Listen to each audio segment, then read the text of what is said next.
Sementara itu pemirsa, sektor garmen Bali dalam beberapa tahun terakhir mengalami penurunan daya saing. Akademisi Undiknas University, Prof. Ida Bagus Rakasuwardana, menilai kondisi ini terjadi karena produk garmen Bali kalah bersaing dari sisi harga maupun kualitas.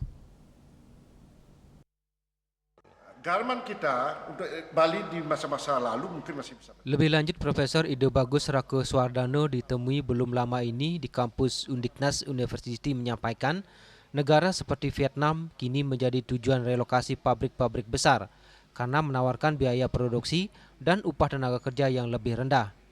Sementara di Indonesia, tingginya upah minimum regional turut mendorong meningkatnya biaya produksi sehingga menekan daya saing industri garmen lokal. Garmen kita untuk Bali di masa-masa lalu mungkin masih bisa berjaya, tapi di beberapa tahun terakhir kita kalah. Karena apa? Karena selain kualitasnya kita kalah, juga dari sisi harga kita salah. Kenapa? Karena beberapa negara sudah bisa membuat produk barang dari garmen itu yang harganya jauh lebih murah. Kenapa? Karena tenaga kerjanya lebih murah.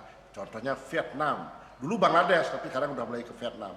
Saya Kamboja belum tahu datanya, tapi yang saya dengar sekarang ini, saya baca, itu Vietnam sudah mulai merajalela. Apalagi beberapa pabrik-pabrik besar yang khususnya untuk memproduksi itu pindah ke Vietnam. Memang agak sulit dalam tanda petik ya, dalam situasi seperti sekarang ini para pengusaha garmen.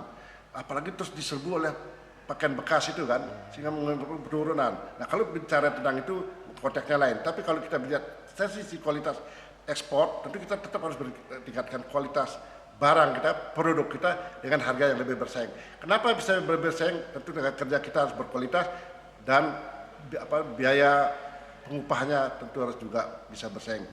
Kondisi ini semakin diperparah dengan maraknya pakaian bekas impor yang membanjiri pasar dalam negeri dan menekan penjualan produk lokal.